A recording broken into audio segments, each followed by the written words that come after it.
Bonjour à tous, je n'avais pas prévu bien sûr cette vidéo, mais c'est la grande information de la nuit. Julian Assange est libre. Un tremblement de terre inattendu pour un mouvement comme le nôtre qui s'est mobilisé, notamment la très grosse manifestation pour Assange, pour sa liberté le 25 février dernier. C'est une joie immense. Je sais que c'est une joie partagée. Notamment, on a vu ses proches immédiatement s'exprimer, sa femme, ses enfants, et c'est magnifique. Alors après, on va aller derrière, sur les questions que ça pose, sur la violence du système mondialiste, sur les questions de liberté, sur les suites aussi de cette affaire, parce qu'il y a d'autres personnes, d'autres cas à gérer. Et évidemment, ce combat a été rendu possible parce qu'il y avait de la ténacité. La résistance, l'action paye toujours. Ce n'est pas pour rien si les patriotes sont au devant de l'action, s'ils sont tenaces sur des sujets, si certains nous disent « ça sert à rien de faire une manifestation, de faire une opération, d'en parler, de faire une pétition », ça sert toujours. Voilà, il y a tant et tant de gens dans les comités de soutien à Assange à qui il a été dit la même chose depuis des années, ça ne sert à rien, il est foutu, ça sert toujours. Donc ça c'est une leçon extraordinaire, et puis on va voir que la question de la liberté d'expression se pose de manière accrue. Attention, il ne faut pas que ce soit l'arme qui cache la forêt. Derrière cette magnifique nouvelle de la libération d'Assange, il y a de gros problèmes. On va en parler dans cette vidéo complète et concrète. Merci de la partager. Il va falloir aussi, lui, qu'il pense à sa propre sécurité maintenant. C'est un sujet aussi, on va en reparler. Merci de partager la vidéo. Merci pour cela de vous abonner à cette chaîne YouTube ou de vous réabonner par un petit clic en dessous gratuit. Et vous êtes abonné à la chaîne, vous réabonnez. Et hop, on contre justement la censure par votre abonnement à la chaîne. Il y aura moins de censure. Et puis les vidéos vont mieux se diffuser automatiquement par les algorithmes de YouTube si vous êtes abonné plutôt que pas abonné. Donc je vous en remercie énormément. On est en direct ce vendredi 28 juin à 19h sur cette chaîne. Gros direct. On sera à 2 jours du vote du premier tour des législatives. Donc ça va être un sacré direct. Je prends toutes vos questions par ailleurs. Soyez là, ramenez du monde à 19h ce vendredi 28 juin sur cette chaîne pour notre grand direct. Et je vous attends aux patriotes. Vous voyez, la liberté, elle est inscrite là dans nos valeurs, la liberté d'expression, mais j'ai besoin de vous. Parce que nous, on ne fera pas de cadeaux. Parce que nous avons des projets très concrets avec le bloc souverainiste. Je vais en reparler. Des projets pour faire avancer la cause de la liberté d'expression, mais je ne peux pas le faire sans vous. Pensez à adhérer aux Patriotes ou à reprendre votre adhésion annuelle si elle n'est plus à jour, c'est-à-dire réadhérer, à vous de vérifier ou à faire un don au mouvement si vous le pouvez. C'est dès maintenant par les 2 premiers liens sous la vidéo en description. J'y reviens en fin de vidéo. C'est important. Alors, Julian Assange, libéré. On a vu ces images. C'est 13 secondes pour l'instant partagées où il monte dans un avion. Je les ai partagées tout de suite dès que j'ai appris la nouvelle sur mes réseaux sociaux. Sa libération, justement. Alors, l'information est tombée dans la nuit, là, du 24 au 25 juin. De la dépêche AFP qui en parle écrit qu'en fait, il a conclu un accord de plaider coupable, je vais y revenir, avec la justice américaine, au terme duquel il sera libéré. Il doit comparaître donc pour signer cet accord de plaider coupable. Vous savez, c'est ce qui existe aux États-Unis. Au lieu qu'il y ait un jugement, vous plaidez coupable et vous avez donc une peine qui est toujours beaucoup plus faible. Et en fait, là, on va voir que la peine qui a été négociée avec ses avocats, elle couvre celle qu'il a déjà faite à Londres. Donc en fait, il va être libre immédiatement. Donc il doit comparaître juste pour signer cet accord de plaider coupable, pour le formaliser devant dans quelques heures, devant un tribunal fédéral des îles Mariannes, qui est un territoire américain du Pacifique. Donc justement, il est en vol en ce moment vers il y a une escale, je crois, à Bangkok, puis ensuite ils y vont là-bas. Et donc il sera, d'après l'accord, condamné à 62 mois de prison, mais c'est exactement la peine qu'il a déjà purgée, donc il va sortir libre, et il va tout de suite aller vers son Australie natale, rejoindre son pays, sa famille, sa femme, ses enfants, ses amis, ses proches. C'est magnifique. Alors, il faut quand même rappeler et se rendre compte de la violence. On va rappeler d'où ça vient, pourquoi il a été comme ça condamné, poursuivi, torturé. Ce qui montre la violence extrême du mondialisme. C'est une mafia. C'est ça que nous combattons, patriotes. C'est exactement ça, notre ennemi. L'oligarchie mondialiste. Totalement absent de tous les discours des 3 blocs, d'ailleurs, présents actuellement en législative, vous l'aurez remarqué. Alors, il était incarcéré dans la prison de haute sécurité de Londres depuis 5 ans. Il était dans une cellule de 2 mètres sur 3, à l'isolement 23 heures sur 24. On avait eu des images, des vidéos assez terrifiantes de lui il y a quelques mois, quelques années. Avant cela, pendant 7 ans, entre 2012 et 2019, il a été cloîtré. Il se protégeait à l'ambassade d'Équateur à Londres, jusqu'à ce qu'il y ait un changement de régime en Équateur qui le lâche et qui le remette aux autorités londoniennes, d'où les 5 ans ensuite de prison. Alors, à sa libération, son épouse Stella a tweeté « Julian est libre ». Les mots ne suffisent pas à exprimer notre immense gratitude, a-t-elle ajouté. Effectivement, il était temps. Il était temps. Il a vécu un calvaire, la prison de haute sécurité. Puis, vous savez, à l'ambassade d'Australie, il était espionné en permanence par la CIA. Alors, le Wikileaks qu'il a fondé, dont il était le porte-parole le plus célèbre, a publié également un communiqué pour s'en féliciter. Donc, je vous cite, Wikileaks a publié des informations inédites sur la corruption des gouvernements et les violations des droits humains, obligeant les puissants à rendre compte de leurs actes. En tant que rédacteur en chef, Julian a payé sévèrement pour ses principes et pour le droit du peuple de savoir. Alors qu'il rentre en Australie, nous remercions tous ceux qui nous ont soutenus, ajoute Wikileaks, qui se sont battus pour nous, qui sont restés totalement engagés dans la lutte pour sa liberté. La liberté de Julian est notre liberté, conclut-il. Alors oui, il y a eu beaucoup de mobilisation. Mais on va y revenir dans un instant. D'abord, pourquoi il a été condamné comme ça?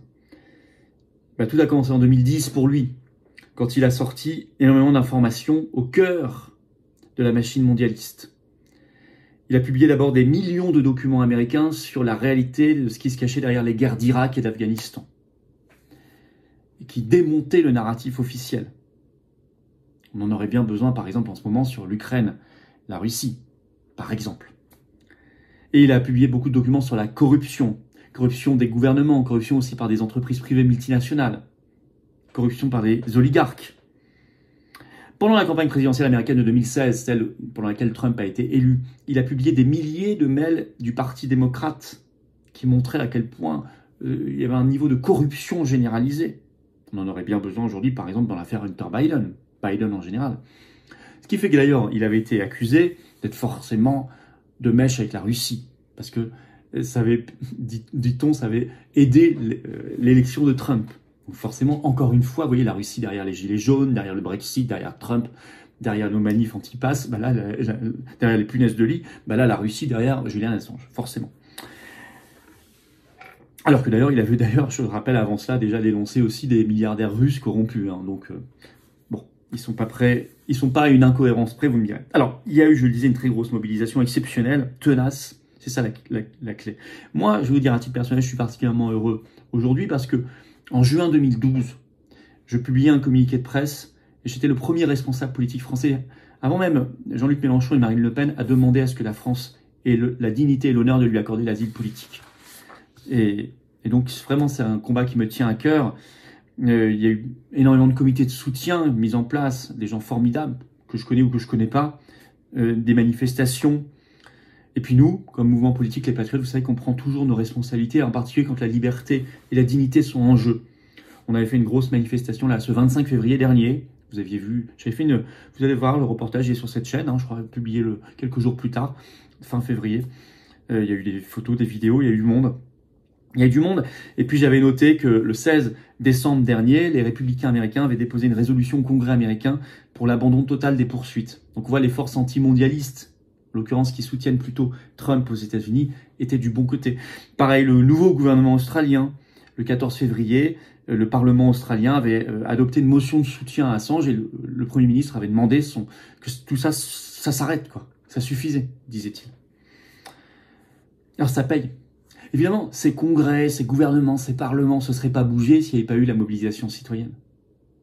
S'il n'y avait pas eu ces manifestations, y compris une goutte d'eau, mais celles qu'on a organisées, mais on n'a pas eu beaucoup des mouvements politiques en France qui ont bougé là-dessus, qui en parlaient régulièrement. Non. Alors les questions et la suite. Bien sûr, il a obtenu sa liberté par un plaidé coupable. On aurait aimé pour le symbole qu'il ne soit pas obligé de plaider coupable parce qu'il n'est coupable de rien. Donc du point de vue des principes, on aurait préféré éviter ça. Mais en même temps, il faut bien comprendre qu'en face, le gouvernement américain n'a pas voulu perdre totalement la face. C'est pour ça que c'est un accord avec les avocats. Ils se sont mis d'accord. Bon, tu ne seras pas extradé, tu ne feras pas de prison, c'est fini pour toi.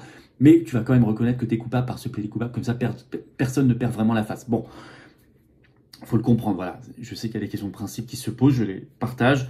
Mais il faut comprendre le pragmatisme de la chose. Alors les suites, attention, je disais, l'arbre qui cache la forêt, attention, les libertés sont grandement en danger, les libertés d'expression, les lanceurs d'alerte sont en danger.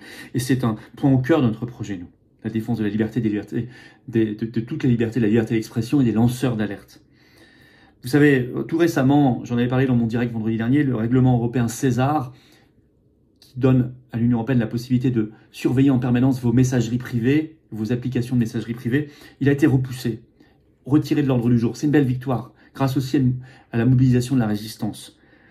Mais il faut surveiller ça, ça peut revenir. Et puis, le règlement européen DSA de Thierry Breton, de censure des réseaux sociaux, lui, il est bien passé. Vous voyez? Donc, il y a des problèmes. L'article 4 de la loi sur les dérives sectaires en France, elle est bien passée, qui condamne le débat scientifique et médical. Et il y a des lanceurs d'alerte qui sont condamnés en France, qui sont pourchassés. En France, en Allemagne, par exemple des médecins anti-covidistes qui ont dit les choses, ou je peux penser aussi aux pharmaciens à Minum-Lille. Tous ces gens-là, il ne faut pas du tout les oublier, c'est des combats essentiels. Il y en a en France, il y en a ailleurs. Je peux citer l'Allemagne, on peut citer les États-Unis, on peut citer le Royaume-Uni, on peut citer l'Italie, on peut citer d'autres pays, l'Australie.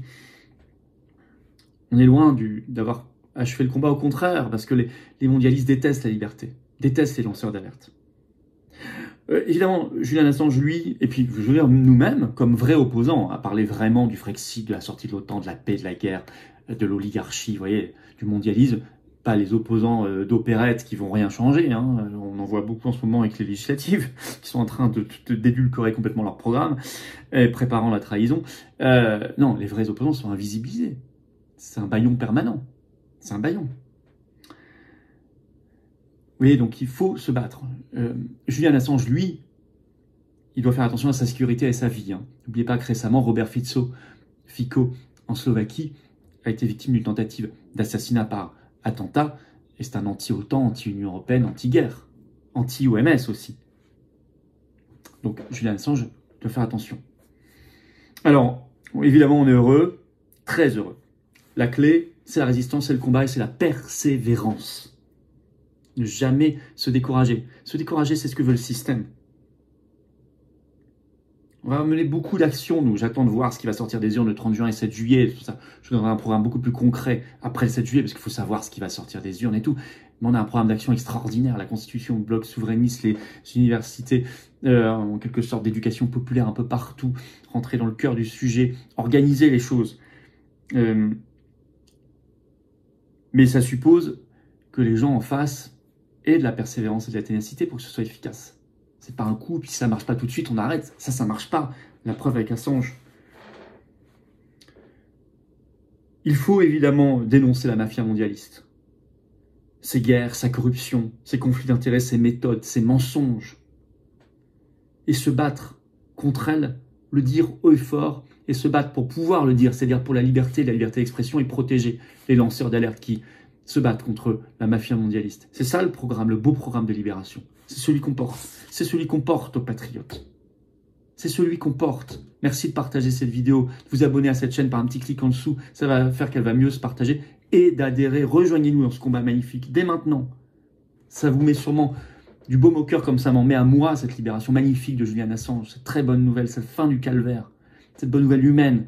Cette bonne nouvelle pour les principes. Cette bonne nouvelle pour tous les avocats, les combattants, les défenseurs, les résistants, les défenseurs de la liberté. Mais alors venez maintenant poursuivre le combat dans le mouvement le plus grand et le plus structuré de France pour ça. Les patriotes, je vous attends maintenant. Je ne peux rien faire sans vous. Nous, on a toute l'oligarchie, tous les médias, tout le système contre nous. Par contre, on a la force du cœur et des convictions et du nombre. Adhérez dès maintenant ou réadhérez, vous faites un don au mouvement. C'est facile à adhérer, réadhérer, c'est le premier lien sous la vidéo en description pour le faire. Ce lien est également en commentaire épinglé. Une petite fiche sur l'écran maintenant. Et dans quelques secondes, un lien sur l'écran. Vous choisissez faire un don au mouvement pour nous permettre de faire toutes ces actions et tout le reste. C'est le deuxième lien sous la vidéo en description. Je rappelle que nous, on n'a pas les millions du système, ni les millions d'argent public, on a 0. Rien. Ni l'aide des copains. Or, adhésion, don, pour vous, c'est défiscalisé aux 2/3, profitez-en. Faites baisser vos impôts. Faites baisser vos impôts et en même temps, aidez la résistance et la cause. Aidez la liberté. Menons des combats aussi efficaces que celui pour Assange. Et aussi beaux et aussi nobles. Ce sont nos combats, vos combats, nos belles valeurs. Pour nous et nos enfants. C'est ça, adhérer ou faire un don au mouvement. Tous ces liens sont également sur les-patriotes.fr, bien sûr, en permanence. Bravo aux donateurs, aux réadhérents. Bienvenue aux nouveaux adhérents patriotes. Vive la France.